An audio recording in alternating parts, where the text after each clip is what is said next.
Salut! Bonjour!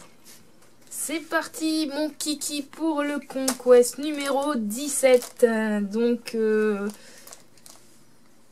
toujours 9,99, ça change pas. Donc là cette fois on a des grappes avec du décor. Des décors, ouais. Les containers et les conteneurs blindés, les caisses de munitions et les tonneaux. C'est l'équivalent du Administratorium, je ne sais plus le nom. Regarde vite fait. Donc la grappe, comme ceci, de couleur marron, on dirait du chocolat. J'espère que vous avez bien mangé du chocolat à Noël. Des truffes et compagnie, que vous êtes régalés.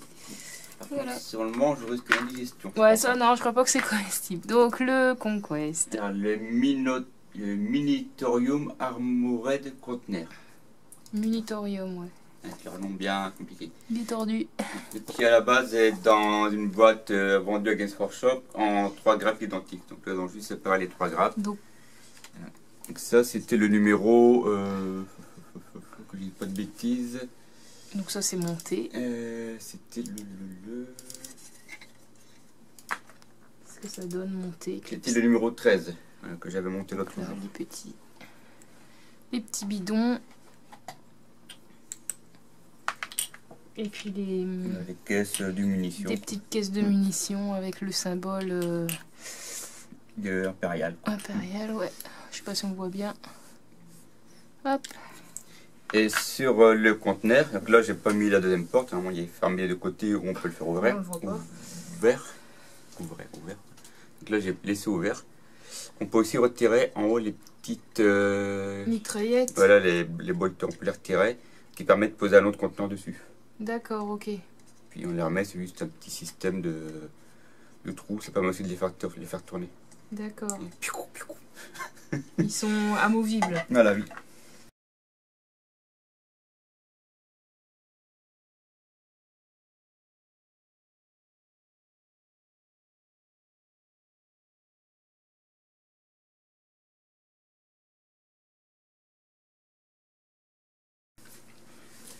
Donc, ensuite le Conquest. Hop. Les dieux du chaos. Donc là, la première couverture. Bah, c'est la première page. Le sommaire et compagnie. Avec l'étoile à 8 branches, l'étoile du chaos à 8 branches. Ouais.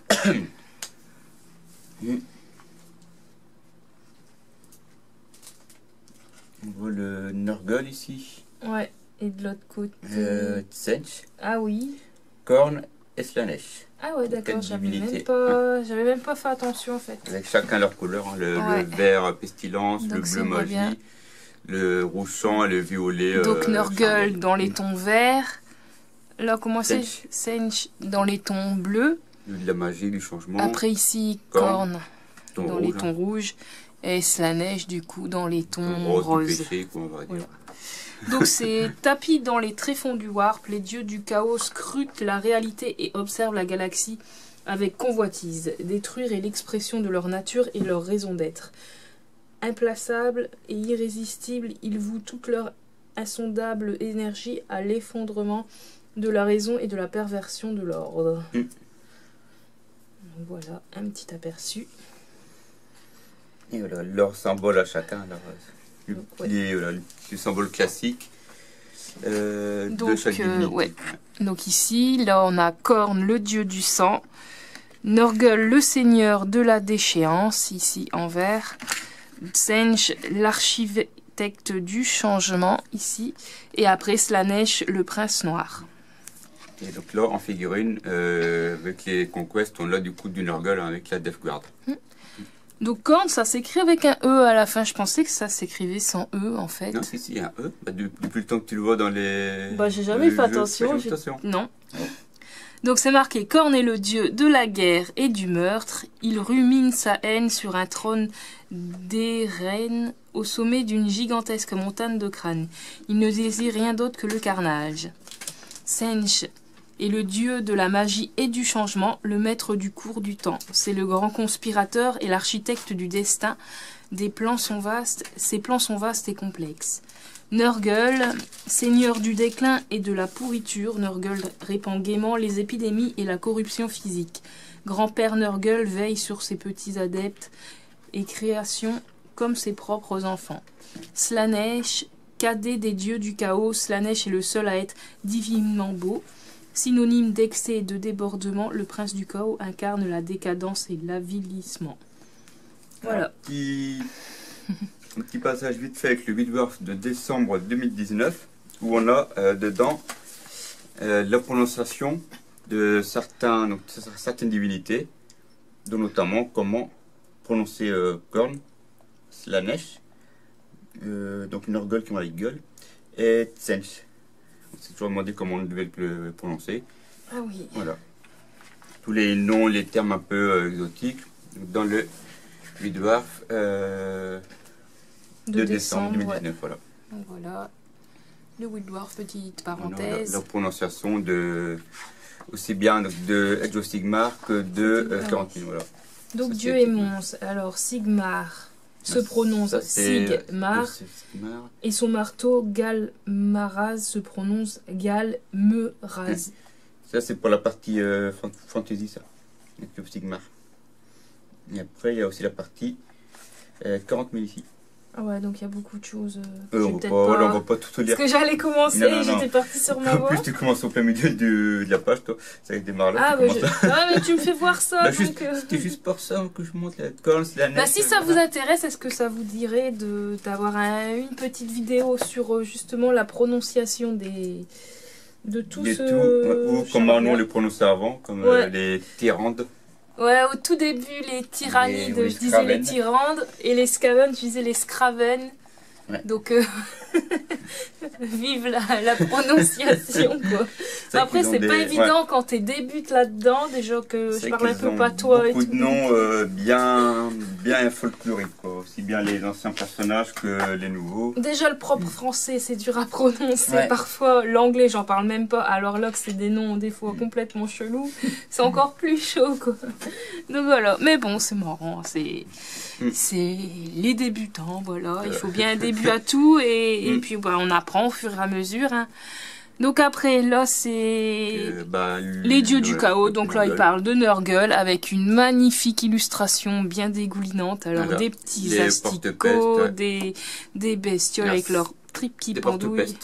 Des porte-peste, voilà. Des Nurglings ici. Ouais. Ça doit être un enfant ou un démon, un enfant du chaos, sûrement. Voilà. Donc voilà. Et derrière, on n'a pas le big. On a un grand immonde, ouais. Ouais, c'est ce que j'allais dire. Voilà. Mais je savais plus trop. À mon avis, il y aura dans les autres conquêtes, je pense qu'on aura les 3 autres divinités, à mon avis. Voilà, donc ouais, on a un petit peu le topo. Après. Zone de guerre. Ça, ouais. Donc là, c'est article d'une zone de guerre, du coup, des forces d'ultramar. Est-ce que c'était quand il y a eu les tyrannides ou pas? Non, ça doit être une autre guerre. On a eu tellement de guerres dans le secteur d'ultramar que ça doit être une autre guerre. C'était contre le chaos. Voilà. Avec mes monologues. Après là, on a le guide d'assemblage. Là, c'est à mon avis, ça va être exactement le même que l'autre. Je pense que oui. Ouais. Il faut qu'on en monte un, on en monte plusieurs. Voilà. Après, le guide de peinture, voilà. Donc c'est pareil que l'autre. L'autre, il le mettait en noir, là, il le met en bleu. Ok. À mon avis, le troisième, c'est en rouge, alors. Il faut qu'on a vu 3 couleurs différentes. Voilà. Donc après, les caisses de munitions. Voilà. Et ensuite, donc. Le tutoriel de la mission numéro 16. Donc le zone de tir sécurisé. Et à mon avis, ça sera à peu près comme l'autre scénario qu'on a avec le premier bunker, parce que justement là on commence à avoir un petit peu de relief sur le terrain. Ouais. Et maintenant c'était un peu plat. Après on n'a pas rejoué depuis donc.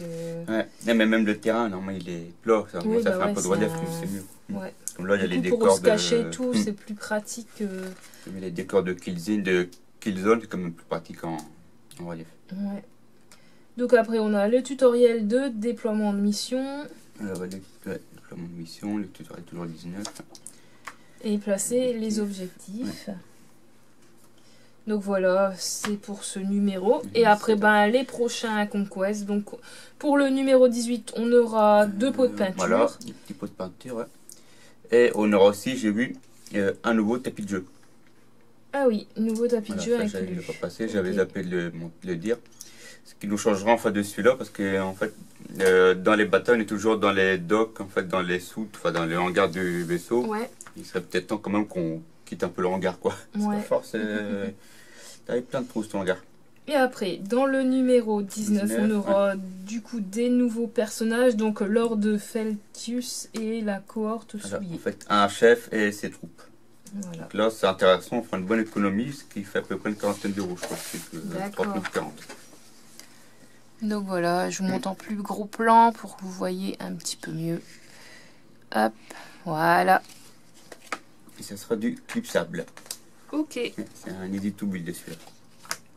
Et voilà, pour ce numéro, c'est terminé. Donc j'espère que ça vous aura plu. Et on vous dit à la prochaine. Salut! Au revoir! Et moi je fous mes décors en l'air.